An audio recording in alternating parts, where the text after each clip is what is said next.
أعوذ بالله من الشيطان الرجيم. بسم الله الرحمن الرحيم. الحمد لله رب العالمين. الرحمن الرحيم مالك يوم الدين. إياك نعبد وإياك نستعين. اهدنا الصراط المستقيم صراط الذين أنعمت عليهم الخير المغضوب عليهم ولا الضالين آمين.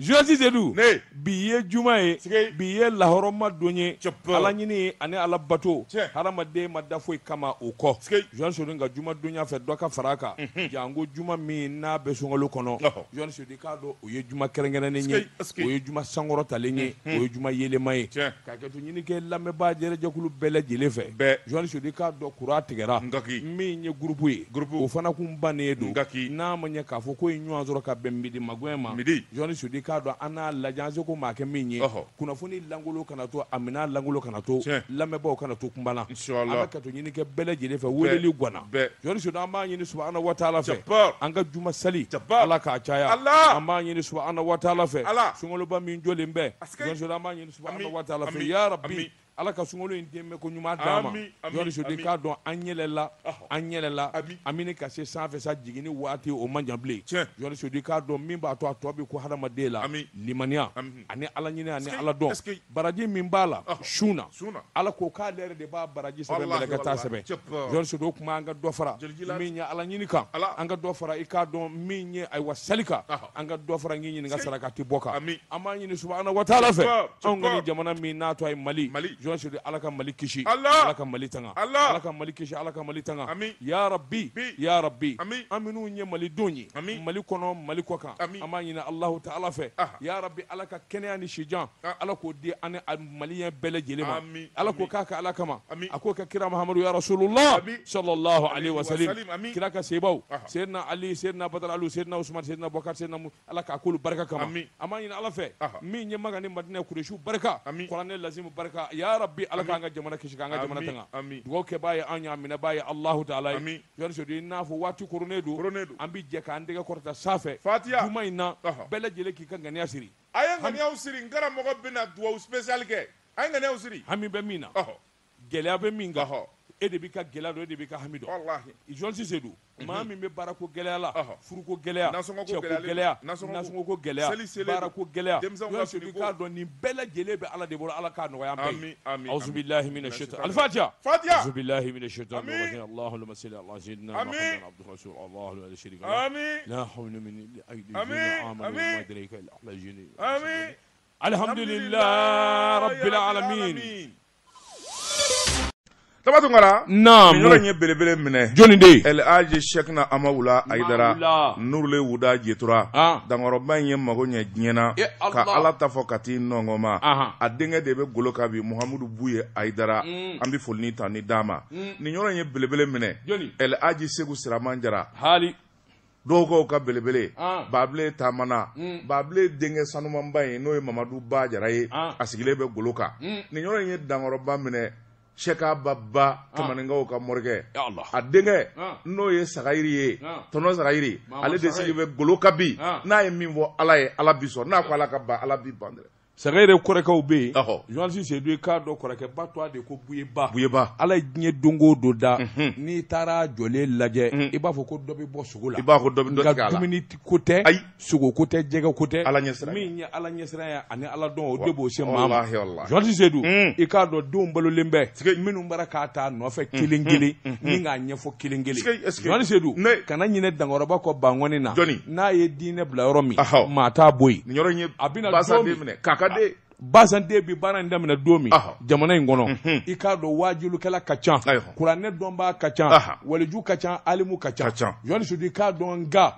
mi nye wajulu kala o ye filiminga ani doneke bo ye filiminga ali nano dekle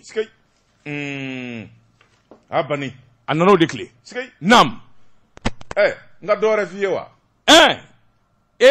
kle gwana ko no te ambishi ya de ami jumana lisi be molo de Joti Zedou ne be mbolo buwa ka do mbi boni sebenye seben mi nu kama le chikan Joni Sedi ka do sebeni keba tale nyefe na fiye ako wuli ka joni chesiri boloka sora sekulu ti suna ble nara Joni Sedi ka do kele bolo fara min be nu kama coopération keletigi i ka do keletigi i ka do aya lama tuguni Joni Sedi ka do wuli ka jo ani chesiri boloka mani vi bi lafia sabula mi nye terroriste ba manju kunye mo sebe koro toro mi nye ni lamine nununyi mi nye commandant chef no ye colonel Seydou Basiru Nyangadu jugora meke Joni Sedi ka do aka wuli ka jo ani chesiri boloka u ye saloli ke ka salo terroriste ngana fla Joni Sedi ka do utaru tega dawlu kan gami minu ngunyini ne do dien fa bele jelela ni ma fla Joni Sedi ka do ka tieni no barika kabo sabula mi nye mugu jugu doni du kulo jugoro Joni Sedi walma balna ko olu ka labe do o yere ki boala o lamini bele jelela olu de kume munumunu ke ikado kata jega mine mo la ja kuyala mi ngoni en narakle bien vai sebenegala ko ako jitia Joni Sedi ka don olu de be fo ala kosobe ni paturi ban no ye sura su ka munumunu salo ka yoro fura Joni Sedi ka don utara se yoro la yoro me nuka mako jalakoro Joni Sedi ka don pompe bele bele bade de be pompe mi na bi gilla hulata de sari fa bele jelela bamanju ko ni ngundaro o mine abine kasanja mambo Joni Sedi ateku dugula mana ki mi ika bagandi mi Joni Sedi ye bele jelege sebenegala ko afrika ro cletan san 2022 mami nu nana wuli ka jobolo da ka kele bolo da Joni Sedi ka don aywa min ngoni nye awa kele ere dakile amata ko de dangwe kuna funi laba ko ni nya jirasa dugu min ngoni e jala koro Joni Sedi ana lamini lafia boda nana sabula dugu dew ika do ji uba ku sagoyi bamanji minu ngele meka ye nyoro ka ayoro ko ni nge abotine ma yoro e dugu dew ma Joni Sedi ka don bele jede ko ni bi busu basa jilasa akuni yata ka laje akungera sababu ye dugude chaman be minu ngoni gunye yoro nyere bla Joni Sedi ka do pombu mimbe pombe Joni Sedi ka do aywa minye hectare ba muga ani keme Joni Sedi ka do abode larwe e ka do jila minye aywa chatuba ngoni abiji de sari fa bela jilela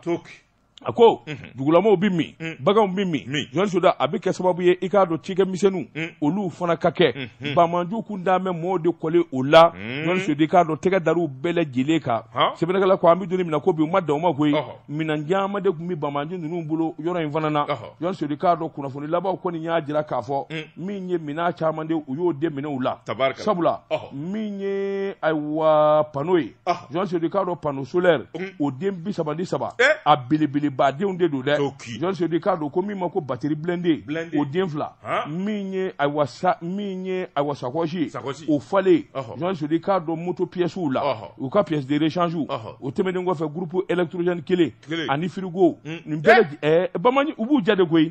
yede ni bele kumubulu jadanga de no bi jala de Joni Sedi minye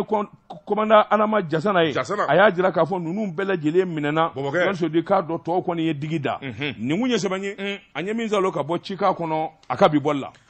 Labatongana ne bin tege do mi boni sebanye ango mi ma la révélation ko dogole ku dakena kan Amadou te danzogo ni nya ka sebanye Amadou te danzogo ko ako fe minye manivie ni se do ibibo ngani dai do ibo mande capital puloko u ka président atwa de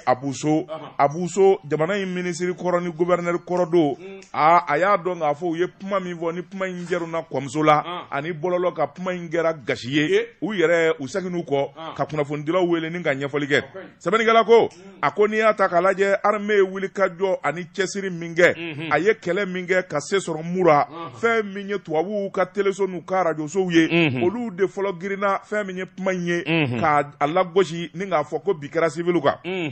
Zoni galago ako afora bigara civiluka o puma mi no fora ambalema fla do be olu ko ni manye nyini jinyama dole na koyi uye kele damene samani galako uye kele damene dusu bora uye demse do bla réseaux sociaux ka puma gele chama be uyo fo transition ma ani mali soroda su ani jamana yerema samani galako o madawma o labana o dimingo jugu ka fo premier ministre amako bila ha anaba fe ka nyanyi fe mi nye shogel ko kala maigaye ako so fle kene fle dayele lembe aye na anga nwanyi sabani gala ko capital pulo ko a cheni muso mama to ko fe menye primature sale belebele banye unana mene ka fatew foka naloma jodala kuma u nana bɔ k'a bin Choguel ko mun b'aw fɛ jamana ko la a y'a fɔ filabere ni dibiri o ma kɛ maasi negela ye filafin filabere ani filajɛ k'o yari fa bɛɛ fɛ sɛbɛnnikɛla ko a ko kuma nana bɔ ka bin fɛn min ye filaw ye u bɛɛ lajɛlen kumana fɛn fɛn b'u kun n'u k'a cɛ u bɛɛ lajɛlen kumana Choguel kɔni a ye bigi ni papiye ta k'a bɛɛ lajɛlen sɛbɛn u tilalen a ko n balima filaw ne y'aw lamɛn nka daliya jumɛn bɛ aw bolo k'a fɔ fɛn min ye armée ye a delila ka fila dɔ fa kelen maa ma kuma a filanan mura min n'aw b'a fɔ aw jumɛn bɛ yan min sera mura ka taa ɲininkali kɛ fila maa ma kuma sabanan aw jumɛn bɛ k'a ye muraka dɔ ka telefɔni cikan sɔrɔ wali ka kibaruya sɔrɔ k'a fɔ fɛn min ye muraka den dɔw ye k'olu fagara armée fɛ maa ma kuma saba a naani a ko fɛn min ye tubabu minnu bi kuma fɔ n'aw dara olu ka kuma na ka na anw ɲininka yala o tubabu jumɛn kelen bɛ yen min y'a fɔ ko kɛlɛ kɛra ale ɲɛna wala ale yɛrɛ ka maa pe a tɛ yen ayi o tɛ yen sɛbɛnnikɛla ko fɛn min kɔni ye jama ye u ye ɲɔgɔn ɲɛ lajɛ sabula Choguel ko kala Mayiga maa fɛɛrɛtigi don tiɲɛtigi don fɛn min kɔni ye kuma ye n'a tiɲɛ nana a tɛ siran ka fɔ a ko n balima filaw a tɛ tiɲɛ dɔn wa min bɛ senna n'a bɛ labɛnna n bɛna fɔ aw ye rébellion dɔ de bɛ ka labɛn janfakɛlaw fɛ u b'a fɛ ka aw filaw de bila rébellion na jamana contre la kuma tiɲɛ bɛɛ ye nin de ye n'o tɛ k'a fɔ ko maa dɔ fara mura k'o ye fila ye k'o ye maa gansan ye o ma kɛ n'a y'o maa kelen sɔrɔ a ye n'o kibaruya di ne ma o tuma fɛn min ye armée ye n b'a ɲini armée fɛ ministre de la défense fɛ a ka enquête dayɛlɛ k'a ɲini kiiri tigilamɔgɔw fɛ u ka enquête ni sɛgɛsɛgɛli dayɛlɛ ko o ko bɛ ko in na a bɛɛ lajɛlen ɲɛ ka dɔn wa fɛn min ye jamanakuntigi ye n bɛna ɲini a fɛ n'a jɛnna an bɛ délégation spéciale wuli ka taa murakadenw yɛrɛ ɲininka n'a wolola min na o bi dɔn sɛbɛnnikɛla ko a ko fɛn min ye kɔrɔfɔ in ye o fɔra nka fɛn min ye nin kuma ninnu ye maa dɔw bɛ jama yɛrɛ de la olu yɛrɛ de dabɔ ka kunna kojugu olu yɛrɛ de ye kuma in fɔ ni k'a cɛjuguya an baarakɛɲɔgɔn dɔ bɛ yen n'o ye Ibrahima Alayi Cokari ye ale kuma na réseaux sociaux kan Facebook direct a ye kuma jugu caman fɔ a ye malidenw jalaki kosɛbɛ min kɛra fiɲɛ ye dɔwɛrɛ bɛ Ama Sise ale ko a ye o conseil maa ye ale yɛrɛ fana ye fila ye a ye kuma in kɔni tere juguya fɔ k'a kɛ i n'a fɔ jamanaden bɛɛ lajɛlen de bin bɛ filaw kan bi sɛbɛnnikɛla ko a ko kuma min n'o caruna a ye maa caman tɔɔrɔ a ye filaw yɛrɛ tɔɔrɔ u ye kuma min fɔ a digira filaw de la ka tɛmɛ bɛɛ kan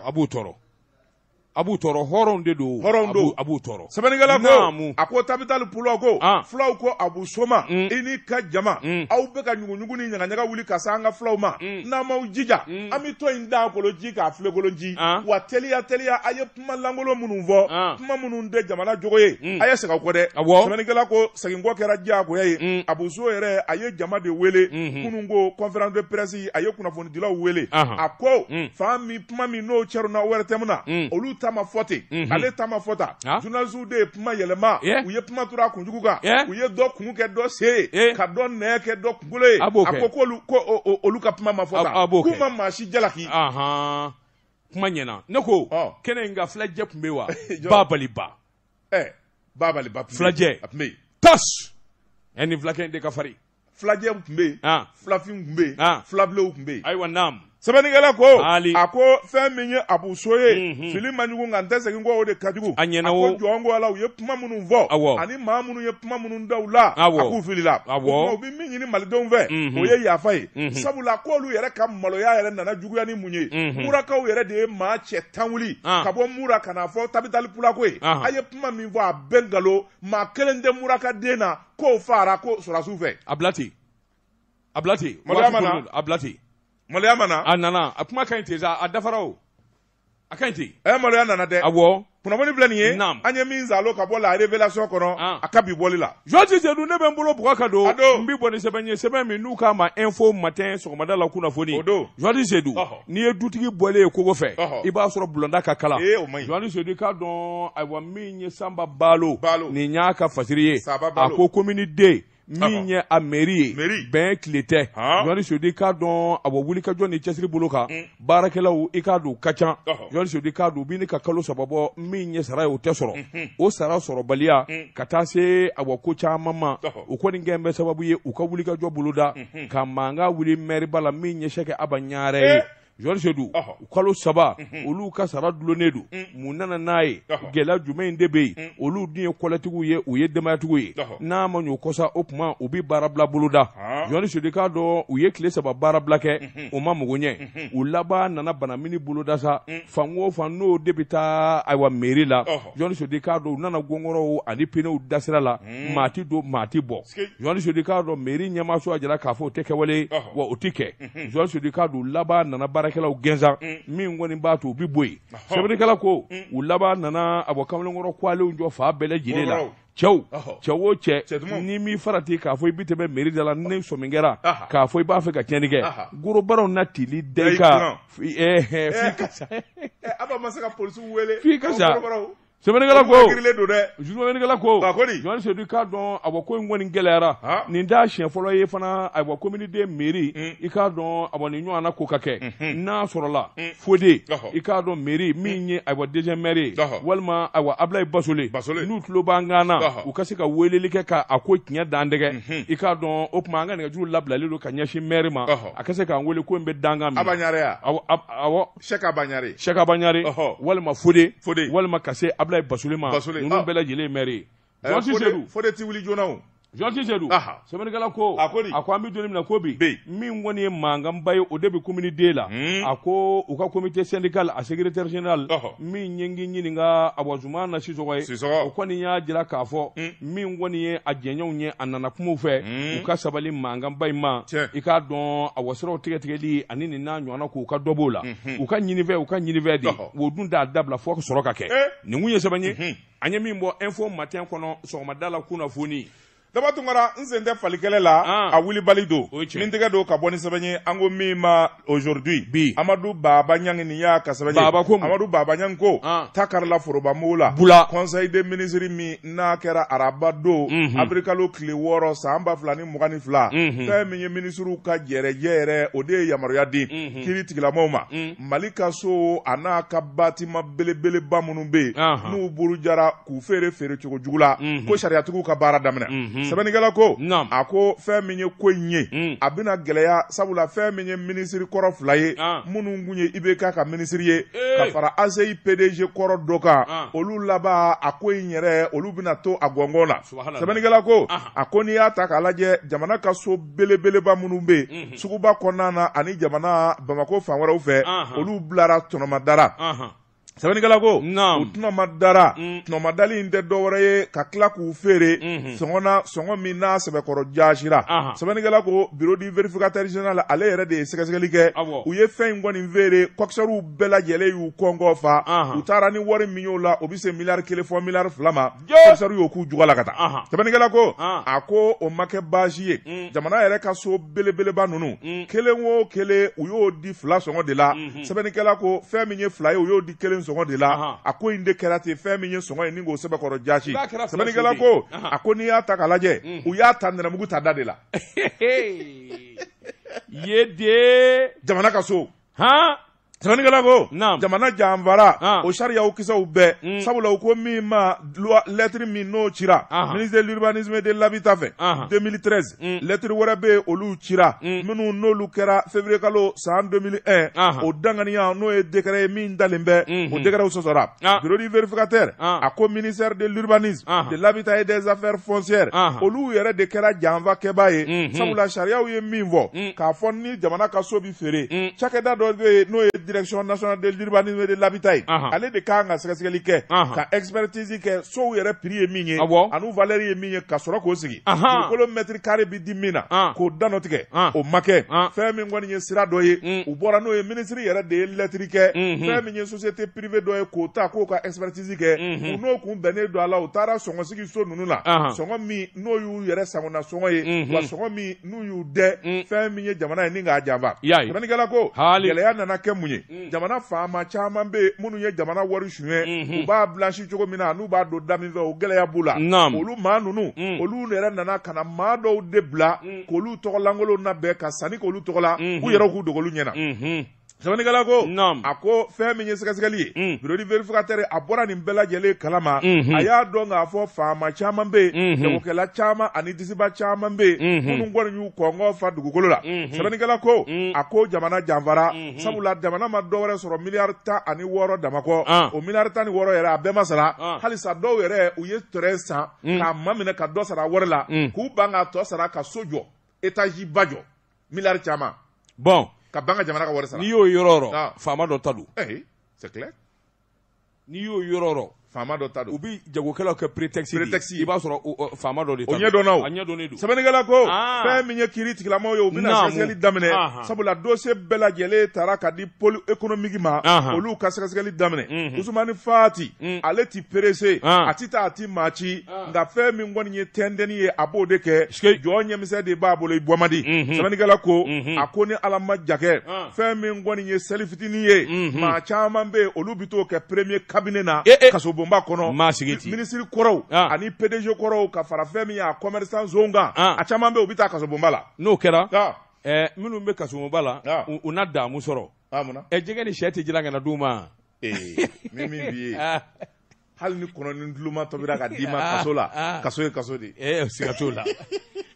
siga t'o la kaso man ɲi dɛ ala k'an ni silamɛw kisi a ma kunnafoni filɛ nin ye naamu an ye min zalo ka bɔ aujourd'hui kɔnɔ a ka bi boli la Jean Tisedou n'i kɛra politigi ye n'a tɛ se ka maa fa fili a tɛ mɔgɔ ɲɛ Jean Tisedou k'a dɔn ne bɛ n bolo bɔgɔ ka don dɔw bɛ se ka siriku bɛ sirili kɛ dɛ i tɛ taa mɔgɔ la boli kɔni b'i bolo a tɛ se ka maa fa n'o ye boli bɛɛ ma lawuli maa fa kama dɔw ye i bɛ maa dɔ n bɛ bɔ ni sɛbɛn ye sɛbɛn min n'u k'a ma la priorité i ye waridonko kuma min fɔ o kɛlen de bi sen na Jean Tisedou ŋanamu ɲɔgɔn ɲɛna kosɛbɛ jamana in kɔnɔ nka a bi ne ka waati bɔ min ye bulonba ye Assemblée nationale Jean Tisedou k'a dɔn sɛgɛsɛgɛliba ma deli ka yen sɛgɛrɛ après ça jamana nafoloba kule de bi dun ayiwa Assemblée nationale la Jean Tisedou k'a dɔn jamana denw ɲɛ yɛlɛla bɛɛ lajɛlen kɔni y'a ɲini sa kiiritigɛlaw u ka wuli ka jɔba boloda nangaraba o nangaraba bi jamana in kɔnɔ Jean Tisedou nafolotunu fɛn o fɛn kɛra jamana in kɔnɔ a ɲɛ ka ɲini o de la tile fila in na Jean Tisedou k'a dɔn yamaruya dira sɛgɛsɛgɛli ka kɛ Assemblée nationale Jean Tisedou k'a dɔn a ye sigili minnu kɛ wulikajɔ minnu kɛra jango kɔsanata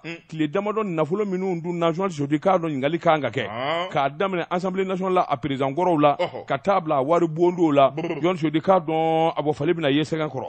sɛbɛnnikɛla ko sɛgɛsɛgɛlikɛla caman y'a jira nafoloba kule min dununa Assemblée nationale la a fanga ka bon nka don kelen da kelen Jean Tisedou k'a dɔn kiiritigɛlaw ma sɔn a bɔ k'u mago don kosɛbɛ Assemblée la i k'a dɔn ɲinɛ kɛra ko de wa yɛlɛma dabangama don nka an bɛ don min na ko bi Jean Tisedou k'a dɔn maa o maa b'a la k'a fɔ i delila ka tɛmɛ Assemblée nationale walima i ye bulo baara kɛ a nafoloko suma wulilen don dɛ camancɛ fanga kɔni y'a jira k'a fɔ u ti tɔtɔ la Jean Tisedou k'a dɔn yanni olu kɔni ka baara bila faama président kura ka sigi Jean Tisedou bi jamana in fura de ka taa sɛbɛkɔrɔjɛ pas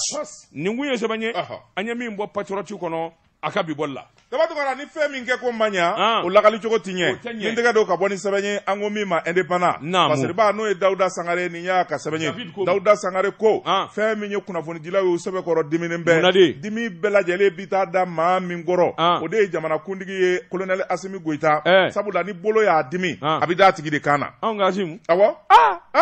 ayiwa naam Asimu kɛ Asimu kelen ayiwa sɛbɛnnikɛla ko a ko fɛn min ye jɛkulu dɔ ye a sigira collectif de veille pour la défense des médias o ye jɛkulu ye minnu bɛna kɔlɔsili kɛ kunnafonidilaw ni kunnafonidisow u ka hakɛw ni danbe ka kara la olu bɛ se ka kɔlɔsi cogo min na sɛbɛnnikɛla ko a ko fɛn min ye kununko ye kunnafonidilaw jabala la maison de la presse la sigiba kɛra kunnafonidila bɛɛ lajɛlen ka ciden tun bɛ min kɛnɛ kan a présidenya o kun dilen bɛ maa min ma o ye kunnafonidilaw ka soba ɲɛmaa ye Banjugu Dante sɛbɛnnikɛla ko fɛn min ye kɛlɛ fɔlɔ min ni kunnafonidilaw bɛ n'u ɲɛso ma o de ye sariya sɔsɔ ani bingali dandɛmɛwale ani fɛn min ye diyagoya ko min n'o kɛra hakila maa minnu bɛ yen n'olu sugandira kunnafonidilaw to a la k'u sen bɔ a la kɛnɛkisɛ bilen kan vis-à-vis de Kinisasa kun t'a la nɛn t'a la juguya damakisɛ wallahi sɛbɛnnikɛla ko a ko siɲɛ fɔlɔ tɛ nin ye n'i hakili b'a la CNT bi sigi waati min na a kun fɔra kunnafonidilaw ka maa 4 di k'o bi taa ka taa kunnafonidilaw jɔyɔrɔ fa an bɛ bɔ min galama u ye maa 2 fosi ɲini ka bɔ a la sɛbɛnnikɛla ko fɛn min ye décret dun ye o tun signé na k'a fɔ kunnafonidilaw jɔyɔrɔ ye maa 4 ye a donnama kama jamana ka bɛn basigi ka na an bɛɛ lajɛlen ko nin ko in ka to ta an k'an garisigɛ kɔnɔ sɛbɛnnikɛla ko a ko o kɛra gɛlɛya ye gɛlɛya min ni kunnafonidilaw y'u da don kan gɛlɛya sariya dɔ wɛrɛ bɛ o de ye k'a fɔ conseil économique social et culturel kunnafonidilaw kun ye maa di min bɛ t'u jɔyɔrɔ fa Birama Fall ale miniji dɔgɔyara ale jɔyɔrɔ lankolonyalen bɛ wuli kajɔw ani janfaw bi senna k'a fɔ kunnafonidilaw jɔyɔrɔ min bɛ yen u b'a fɛ k'o bɔ show la k'o di maa wɛrɛ ma tuguni sɛbɛnnikɛla ko a ko a sabanan min kɛra n'o ye bɛɛ lajɛlen sɛbɛkɔrɔ tɔɔrɔ o de ye Ba Sidiki Darafe Ture Asefu ɲɛma fɛn min ye kunnafonidilaw damanda de sigira ka vote ka kala ta ye maa sɛbɛ don maa ɲuman don a kala b'a la a dɔnniya b'a la a bonya n'a karama b'a la dugutigi den don Bamako yɛrɛ tigiw olu ka den don Ba Sidiki bɛɛ lajɛlen dalen b'a la k'a sugandi k'a fɔ a bɛ taa ka taa kunnafonidilaw jɔyɔrɔ fa parce que autorité de la communication na sɛbɛnnikɛla ko sigi kelen bɛ ka min kɔnɔ an bɛ bɔ min kalama maa dɔw de taara sira fɛ ka Ba Sidiki ka dossier sama ka bɔ a la maa 2 dɔrɔn tɔgɔ yera Ba Sidiki tɔgɔ ma ye ɲininkali de tora senna daa wulila Sonkala ma ye jɔnni y'a kɛ kun jumɛn b'a la an bi taa an bi segin sɛbɛnnikɛla ko kab'a don fo kana bila bila kolokala kuma ni kolokala ko damanda kɔ kuma jɔlen foyi tɛ maa sɔrɔ la min b'o lakali sɛbɛnnikɛla ko ministre de la communication don min Ba Sidiki yɛrɛ bi sugandi ale de ye jɛkulu sigi ko min ma collège a ko bɛɛ lajɛlen kɛra sariyatigiw ni ICO ɲɛna kolo wulila ye ni k'a sugandi k'a fɔ danaya dalen b'a kan ka PV bila ka taa o tuma ale ɲininkana mun de kɛra a ko ale ni a ye taa ɲɛɲini sanfɛ ne t'a ɲɛdɔn o yɔrɔnin bɛɛ Banjugu Dante ani jɛkulu maa tɔw u farala ɲɔgɔn kan ka taa premier ministre fɛ Choguel ko k'ala Mayiga Choguel ko enquête de moralité k'o de kɛra ko a fɔra ko Ba Sidiki donna kaso la han k'a delila ka kaso kɛ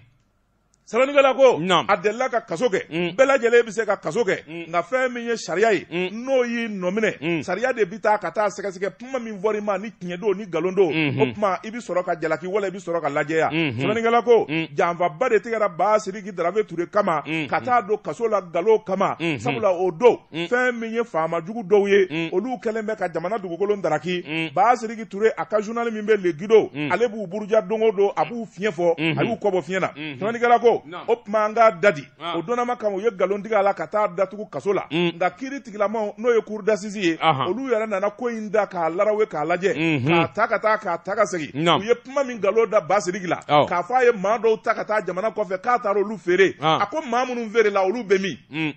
sariyatigiw ko aw ko maa minnu feere la n'aw y'a minɛ o kama o bɛ min maa ma ye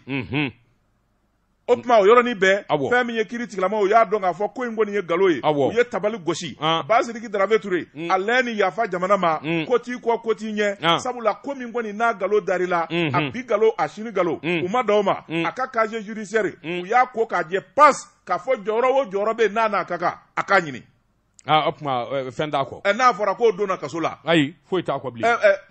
kaso la prison est pleine d'innocents. Bien sûr. Mɔgɔ baden bɛ taa kaso la k'a sɔrɔ i m'a min i m'a bɔ. Ah bon? Ah oui. Je t'informe. Don o don kiiri ti tilen ka mɔgɔw acquitté wa? Non coupable. Non coupable joli bi bɔ? A ka ca. A ka ca. Sɛbɛnnikɛla ko a ko n'i y'a ta k'a lajɛ o kolokala kuma min n'o fɔra o seni na ka t'o jɔ u la gɔrɛ sabula u y'a dɔn k'a fɔ u jɔsen ti ngolo fa sɛbɛnnikɛla ko o taa ni ka segin n'o bisi basa de bi senna an bɛ don minɛ ko bi kunnafonidilaw nana min faamuya maa dɔw de bɛ minnu b'a fɛ ka transition yɛrɛ de jasi k'a bɛɛ lajɛlen de tiɲɛ colonel Asimi Goyita bolo o tuma Banjugu Dante ko a bɛ kangari da Asimi Goyita ye a k'i janto a kɛrɛfɛmaa bɛɛ lajɛlen tɛ ko ɲumankɛla ye a kana to jamanadenw ka yɛrɛkɛ jango kunnafonidilaw ka bila transition juguya la kunnafoni filɛ nin ye an ye min zalo ka bɔ indépendant kɔnɔ a ka bi bɔli la Joji Sedu kɔnɔ jigi tɛ sanɲɛ a mɛn o mɛn a na jigi dugumana na Joji Sedu n bɛ n bolo bugɔ ka don ni ka bɔ ni sɛbɛn ye sɛbɛn min n'u k'a ma la révélation ko dogolenw k'u da kɛnɛ kan sɛbɛnni kɛba a tɔ a de ko tese n'a y'i ja a fɔ ko tumani kolo bali Joji Sedu bɛlɛdugukaw ka tumani ko a k'i k'a dɔn kunnafoni sɔrɔliw fɛ Joji Sedu k'a dɔn degun ani ɲani da ye nin baarakɛlaw ye a bɛrɛ ta i k'a dɔn nafolotigi dɔ ka baarakɛlaw de don u ko min ma Dukure a n'a jɛɲɔgɔnw Agro Industrie SA Joji Sedu k'a dɔn chauffeur bɛ ɲini ka maa 100 bɔ ɲɔgɔnko bɔ DPA u ɲaninen don u degunnen don Joji Sedu k'a dɔn dɔw b'u kunfɛ a bɛ ka kalo bɔ u yɛrɛ kelen don ayiwa dɔw bɛ n'i ɲininka ayiwa Niger dɔw bɛ Abidjan dɔw bɛ n'i ɲininka Sénégal dɔw bɛ Côte-d'Ivoire dɔw bɛ Burkina Faso Joji Sedu k'a dɔn nin si tɛ degun ye sabula baara kɔnɔ ni degun waati nana i k'a dɔn a bɛ tɛmɛ Joji Sedu k'a dɔn CEDEAO ka gɛlɛya chauffeur b'a dɔn k'a fɔ o nin b'a la nka min ka jugu o bɛɛ ye Joji Sedu k'a dɔn u ni Dukure bɛnnen don sara min kan dɔw bɛ ni ka kalo 2 bɔ dɔw bɛ ni ka kalo 1 bɔ u ka sara sɔrɔ dɛ Joji Sodika o y'a damata gɛlɛya ye wa warni min bi d'u ma n'o y'u ka dumuni sɔngɔ ye John Sodika do tɛ di bilen sɛbɛnnikɛla ko o kuma dugu de nafolotigi sugu jumɛn ye a bɛrɛta i k'a dɔn segukaw fɛ i k'a dɔn chambre de commerce o directeur o ɲɛmaaba b'ale de bolo koyi John Sodika dɔn wulikajɔw ni jateminɛw na dugu ye wo ye a tɔgɔ bɛ kolokala kuma dɔw la chauffeur kɔni ye dunu fɔ ka bala fɔ ka da caman gosi John Sodika do man ɲɛ sɔrɔ sɛbɛnnikɛla ko ni ko i ye usine tigi ye baarakɛlaw i k'a dɔn INPS u bi don la o ye wajibi ye AMO u bi don la John Sodika do kuma tɛ awa DPA dugu a ka baarakɛlaw bolo a ko fana k'i bɔ yen John Sodika dɔn awa n'i ye erreur fitinin kɛ i bɛ mobili la John Sodika do i bi gɛn o yɔrɔ bɛɛ lajɛlen la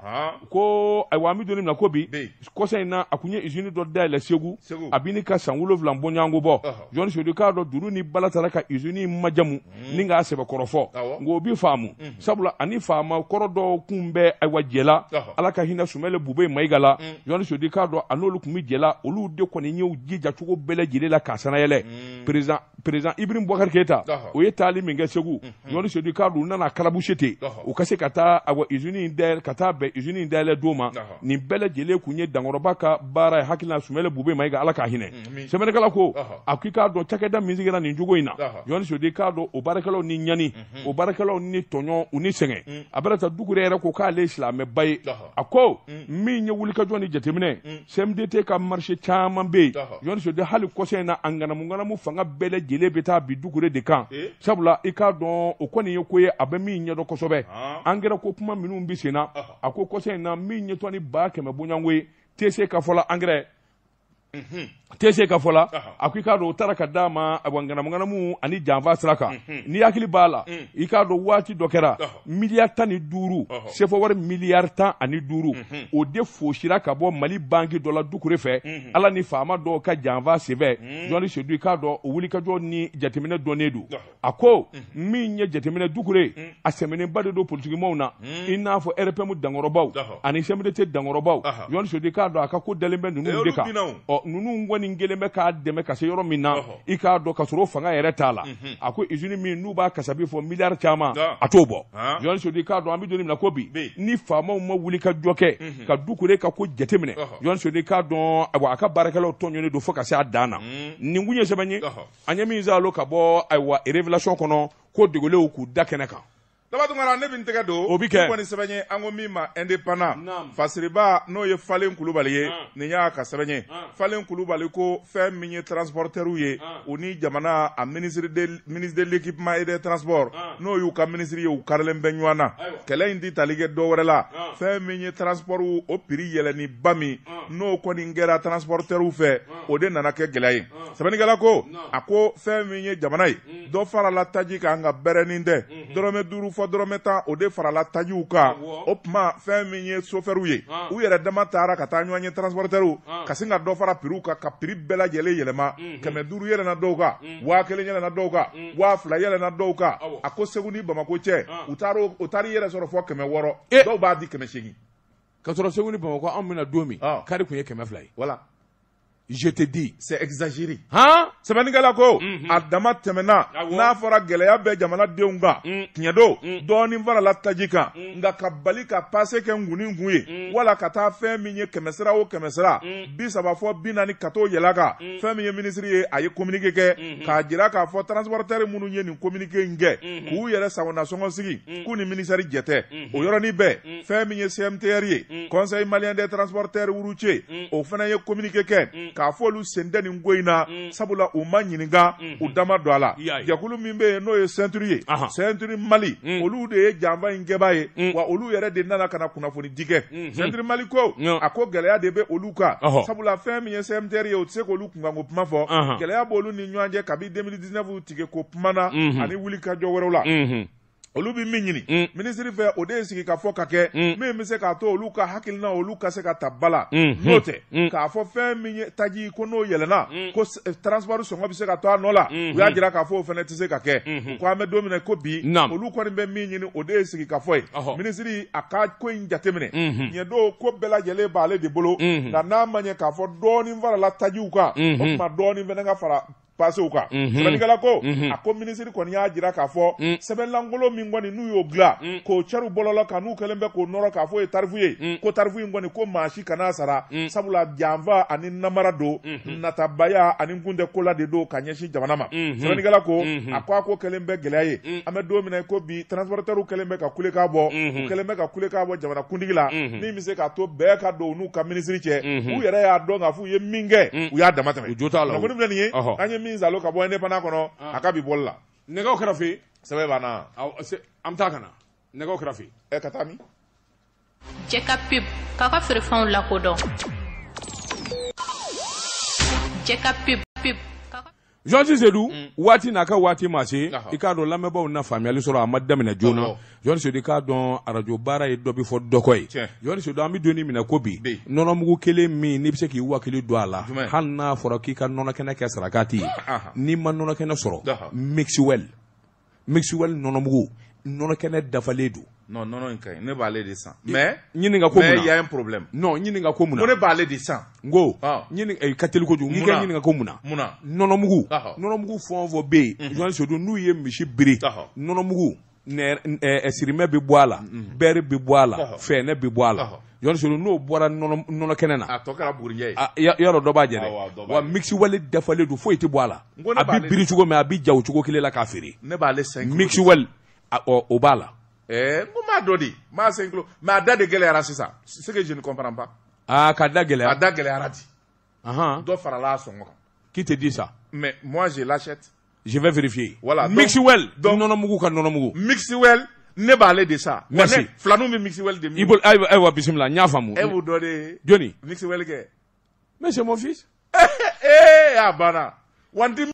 Mixwell san bilen dɛ n den don de koyi a banna n den don wa ne bɛ Mixwell de san 5 kilos awɔ n den don n y'a dɔn a paquet ye jɛman ye ka sɛbɛnni k'a kan ni bula ye exact i y'a dɔn n b'a dɔn naam k'a da cɔrɔ ni bɔrɔfuni ye o don i b'a dɔn n'i y'o kunni sama dɔrɔn a bɛ da yɛlɛ i bɛ taa mana dɔ sɔrɔ a kɔnɔ ye k'a garanti o don a nɔnɔ bɛ kwɛk Mixwell jikala a bɛ nɔɔni ni jikala ye jisuma kɛrɛfɛ tɛ foyi sɔgɔmada in na n ye suguri dun n'ale de ye Mixwell o de la i b'a ka girindi ta Mixwell naam Mixwell awɔ daba tungara bi taa san'an k'a bila yan an n'a da jama bɛɛ lajɛlen kulo kan fɛn min ye Safo commune dugu min bɛ yen ko Torodo a dugutigi kura bɛna taa sigi n'o ye Kɔlɛba Ɲare ye a sigili bilalen don karido la 8h waati fɛn min ye Safo mairie a bɛ k'o ka bonya kɔnɔna na o tuma a ɲininen bɛ Torodo n'a lamini Kati a cercle a n'a lamini bɛɛ lajɛlen welelen bɛ fɛti ba bɛ dimanche don n'o bɛ bɛn abrikalo tile 17 ma n'o ye dugutigi sigi ye Sunkalo Togo ka bɔ Janginɛbugu tigɛ kare la a ko a denkɛ Amadu Togo tununa san 2 bɔɲɔngo sikɔlɔ